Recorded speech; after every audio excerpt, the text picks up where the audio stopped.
Hello, everybody. Mark Thomas here, back again with another episode of AI Safari. Today, we're going to talk about Splunk, but very likely not in the way you Splunkers out there are accustomed to hearing it. But before we jump in, I'm happy to have our guest, Raja Neogi. He's a systems development engineer with Dell Technologies, and he's going to help us navigate this topic. Hey, Raja, how are you? Hi, I'm fine. Thanks, Mark.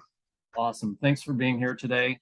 To simply introduce you as a systems development engineer for Dell Technologies, I think stops way short of your knowledge and skill set that something you bring to this topic today. Would you please give us some background on yourself? Sure.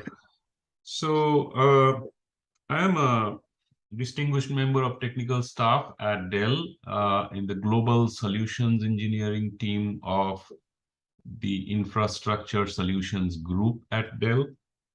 I specialize in predictive analytics and AI. And in the past, I have worked in other areas, related areas like IoT, SDN, automation, and so forth. I'm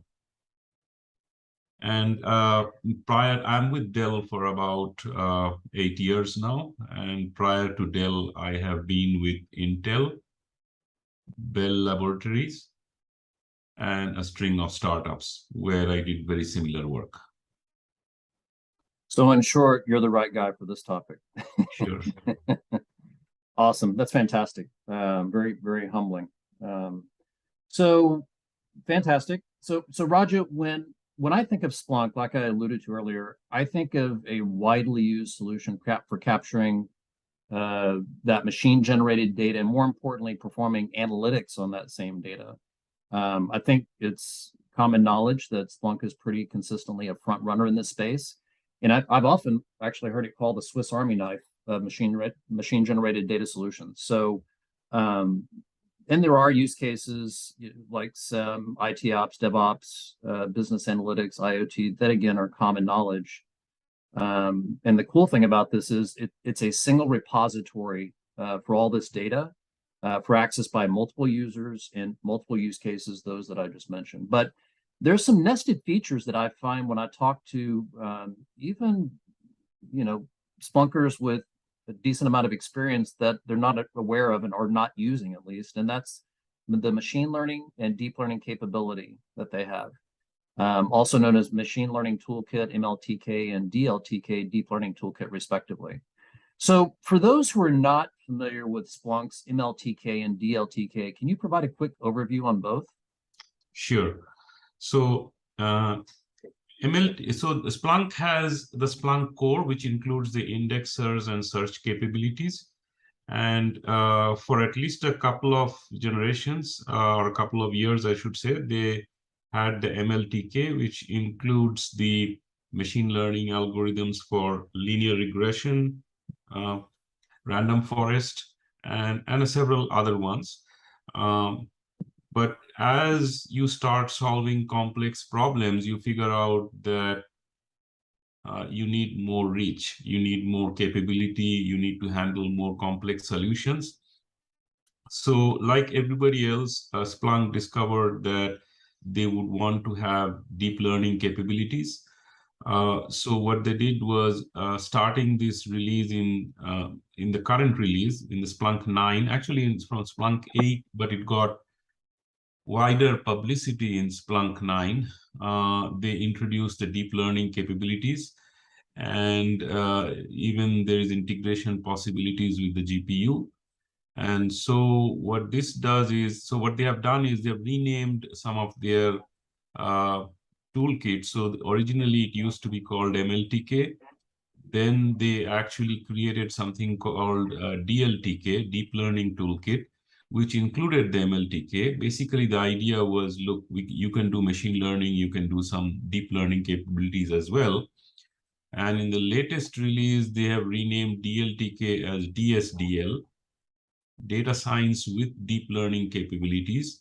And it's implicit that you would have machine learning, because machine learning, even when you're doing deep learning, you use certain capabilities that are traditionally typically used in machine learning as well.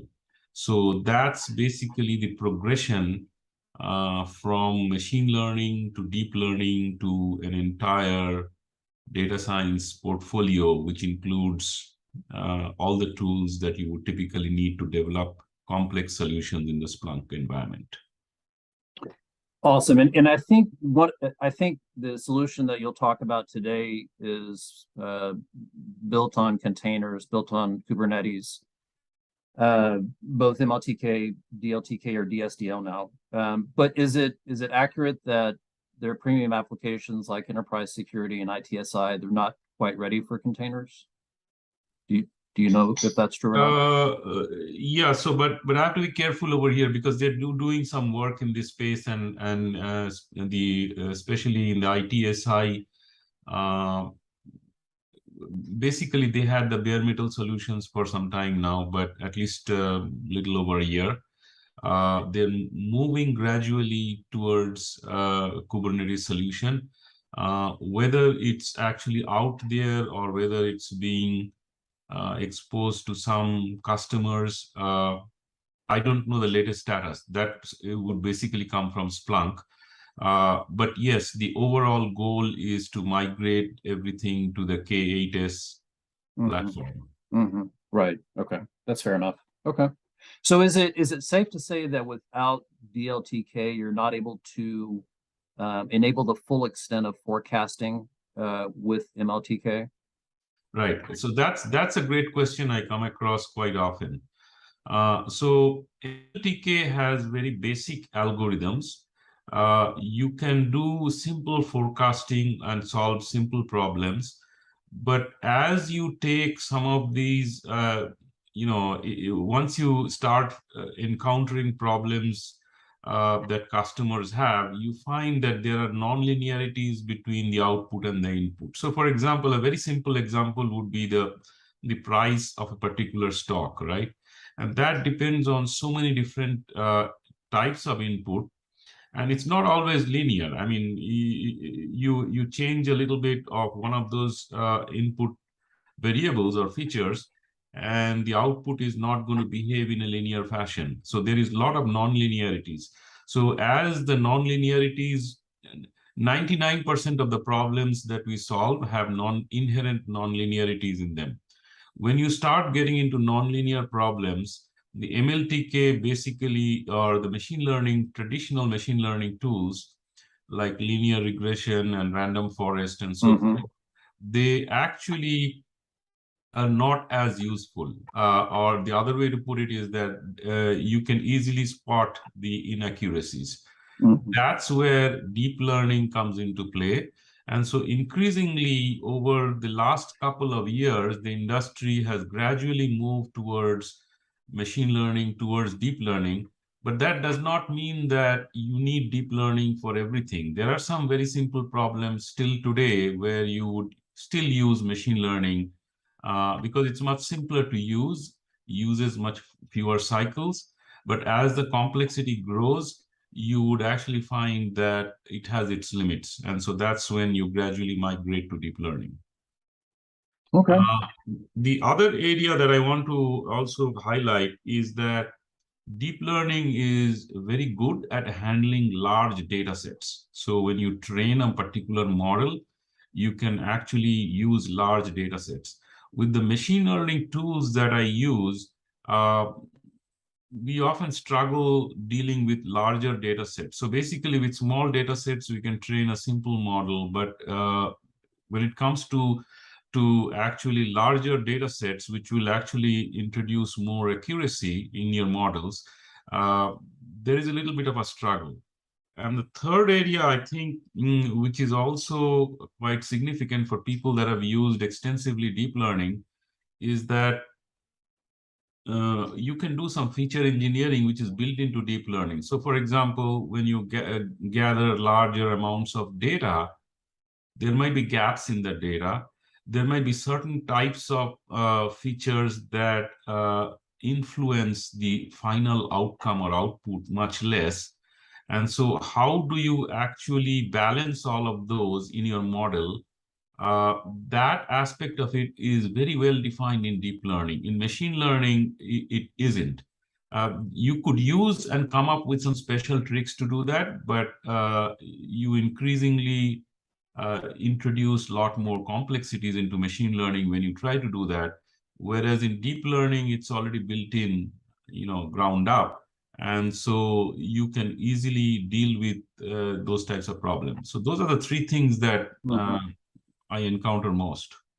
Got it. Okay. So for prediction use cases, deep learning is the way to go.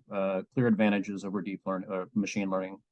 That's right. Yes. Yeah. So you and your team have actually built a custom, I'm going to call it, and correct me if I'm wrong, custom predictive maintenance solution using Splunk. Can you provide an overview of the model you guys built and the solution stack? And really, if you can highlight how it helps IT to be more proactive. Right. Yeah. So should I share screen or just talk about it? Yeah, if you can just talk about it, that'd be Okay. great. So basically, the best way to define the space is that you have problems in your servers, you have problems in your IT environment, and the way we are actually used to solving those is that if I see a problem, whether in a server or in my personal laptop that I use, I would actually file a trouble ticket, and then that trouble ticket is manually served to somebody in IP, in the IT personnel, and then they follow up on it and they fix it. That's a traditional way of doing that. Now imagine an example where you are in an environment, production environment, like for example DirecTV, or in an AT&T environment where you're actually serving video, and you have a lot of these servers. And then basically, if you have to manually do that, it's a huge problem. It's not something that you can do very easily. So some of the customers, what they wanted was a solution where the system would, the analytics platform or the analytics cluster would continuously monitor specific inputs, and those monitorables would tell the story about the state of those servers. So you don't necessarily capture everything, but you capture just enough to actually be able to recreate the health and the effectiveness of those servers or network elements that are actually connected in the network, and then get a kind of snapshot of what is going well and what is not going well. So it's actually the latter that is of great interest, because if you can actually capture the information about what's not going well, and then if you can triage those, figure out, well, the health of these servers are actually bad enough that there could be a major crash or an outage. And if you can flag that, then what will happen is somebody in the IT space will actually directly get a notification saying that, well, this is something that will crash, will result in a system crash. And so the IT personnel can then actually follow up that lead and directly solve it. So what you're doing essentially, you're generating the trouble tickets automatically, you're triaging them based on the importance, and essentially you're solving the problems before they surface. And so what that does is it improves the mean time to repair, it improves the stability of the systems a lot more. And basically, whatever problem you're solving, I gave you the example of video servers in DirecTV that were actually doing a lot of this. And so essentially what happens is there are less outages. And so that's what the end users and the end customers really want. And so that results in much less subscriber churn. So I think that's the way I would put it. So and correct me if I'm wrong, I think you created a white paper and a reference architecture. I don't know if it's a validated architecture, or design, but a reference architecture at least. And in that, you give the example of using Dell server telemetry by way of IDRAC, which is an acronym. For those not familiar with that, it stands for Integrated Dell Remote Access Controller. Basically, it's just it's a way for IT admins to remotely manage servers, do things like deploy, update, monitor. And these capture and produce telemetry, server telemetry, which feeds into your model. Is that what's in the That's right. Yeah. That's right. So, so we take the IDRAC telemetry. The IDRAC telemetry is available to the customers, and the telemetry can be streamed. And that stream data is captured by the analytics cluster, and it generates control sequences in the form of triaged trouble tickets. Mm-hmm. So for customers who don't, and I think you answered this, but just to clarify, so for customers who don't have Dell servers with IDRAC, almost all the work is done in the model that you and your team created. But for those who want to use a model, say, to capture non-Dell server telemetry, or for another use case, there's still some model shaping that's required in what you've created. But it gives them a significant jump start. Is that right? That's right. Yeah. So there are two ways to use it. If you are actually using Dell servers in your environment, then all you do is you enable the streaming capability for IDRAC, and then you can directly use the models, and the models depend on the telemetry spec. So they're tied to kind of telemetry spec, and the telemetry spec is evolving. So there are newer models that are being added. So we don't take our solution to the production environment. We create it as a reference architecture. So you mentioned earlier about a reference architecture versus a Dell validated design. So the reason it is a Dell validated design is because it interworks with Splunk, and it basically states that you can use Splunk on Dell hardware. So from that standpoint, it's a Dell validated design. But it is also a reference architecture when it comes to the use case, because what we are doing is we are actually showing you the predictive maintenance use case, how it can be applied to the Dell IDRAC telemetry spec. And so from that standpoint, it is a reference architecture.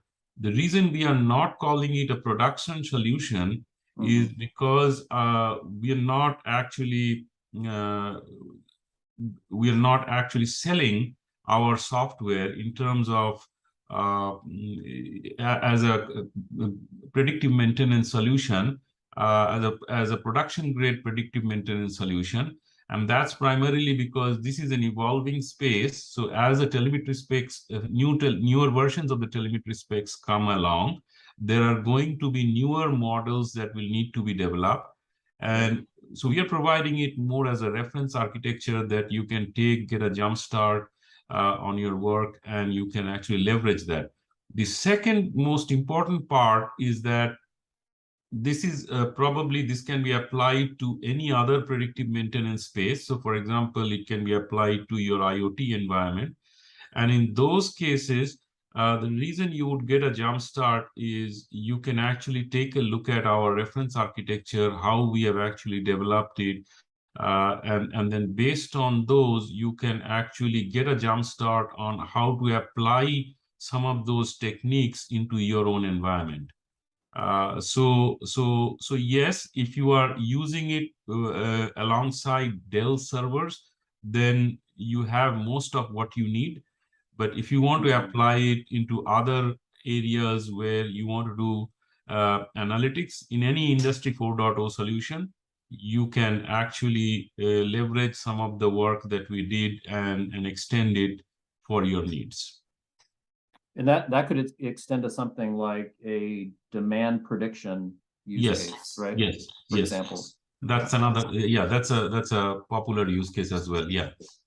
Got it. Okay. Very cool. So I know there are this is in a patent process, and also going through our Dell legal process, but when do you expect this model to be released for public use? Yes. Or So, if you can't speak to that, fair enough.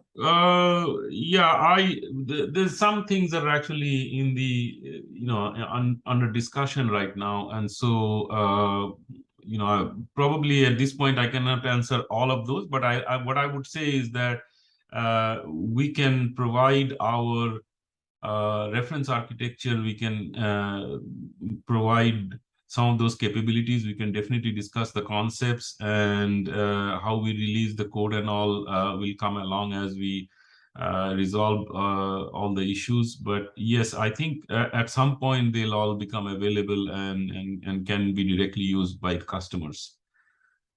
Perfect. And it's public knowledge, the white papers that I mentioned and the reference architecture. So I'll make sure to post that in this episode for those interested in reading more. Right. So there are actually 4 papers. First of all, there is a design guide. The design guide is basically very useful if you want to set up the environment. It talks about how to utilize what types of Dell hardware. For example, you're using the object storage, the ECS object storage, you're using the PowerEdge servers, you're using the Dell powered switches. And so the interplay between those and how they scale, how you would upgrade things there. The design guide does a good job of going through all of that. So it's basically your day 0 and day 1 operation. You wanted to jumpstart your environment, and you would actually have everything you need with the design guide. The technical white paper actually abstracts at a very high level what are the different capabilities that are possible there. And so that's also something that you could use along with the design guide. There is another journal paper that will come along that actually captures some of the IP. It's not yet published. It will come out in a journal paper somewhere around the middle of the year. And so that will capture a lot of very deep dive technical issues. And I think if you are interested, especially in adapting what we did to other areas, you mentioned demand forecasting and so forth, there are some other areas as well, then you would be interested in the journal paper. And the 4th one I would point out is that I am discussing with Splunk in one of the Splunk conferences, where they want to actually showcase predictive analytics use case, particularly the predictive maintenance use case. And that is something that will be captured in a Splunk conference. So that will also be publicly available at some point. And there'll be a deep dive Q&A for that. So if you're interested to hook up to that, that would be another place to start. So those are the possible outlets of all the work we did related to the latest DVD. That in that session you mentioned, that's Splunk Conf this year, correct? That's right, 2023 in July. Got it. Perfect. Okay. This is exciting. And I have read through the white paper, some of the white papers and reference architectures that you mentioned, and very fascinating. And look forward, especially to the upcoming journal article and what you're going to be doing with Splunk Conf. Sure. Yeah. So let's shift gears a little bit here. Here's a fun question for you, Raja. It seems I talk to a lot of people, and a lot of folks feel stressed these days. And we'll say from various sources, okay? What is your go-to for a stress buster?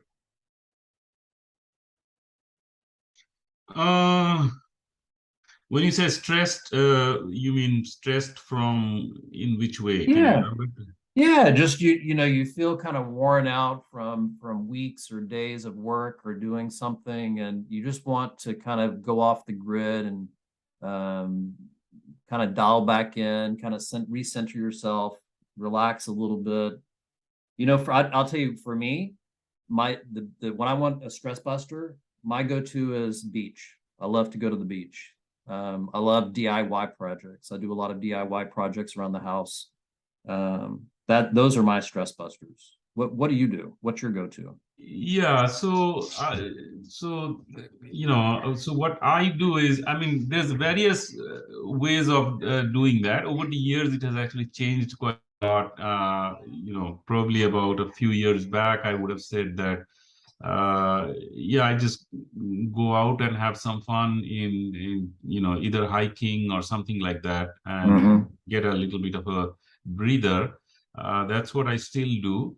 But in general, I have a tendency to just read up things, new things that are coming along, and because there's no pressure there, right? So essentially there is no deadlines involved. You just expand your horizon and you expand your knowledge without the pressure involved. So I think that basically is probably the way over the years. Now I think that's actually become a useful way for me to break away. So I might be talking about what I'm talking right now, but I might be thinking about some other area, like let's say quantum computing or something like that, and I just get a little bit of a interest in terms of learning something new, something I don't know much about. It's new.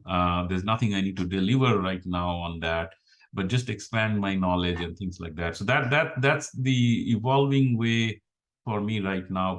But you're right. I mean, in the past, it has been more just going out, taking a breather, going to a beach or doing some hiking, and that's how I would break away. So you're obviously a very cerebral guy. I can appreciate the reading part and brushing up on what's new and exciting out there. So that's awesome. This has been a fantastic discussion and great insight, Raja. Thank you very much for your time today. I'll just say that Dell's got a long-standing partnership with Splunk, and we've got a cross-section of validated platforms spanning traditional bare metal all the way to smart store. So please reach out to our ai.assist.dell.com mailbox for any questions regarding today's topic or just Splunk in general. We're glad to help you. You've got a sea of Splunk ninjas that can assist. And with that, I want to thank you all for taking time to listen to this session. And please check back for future sessions where we track down another expert to help us explore the wildly fascinating AI ecosystem. Cheers.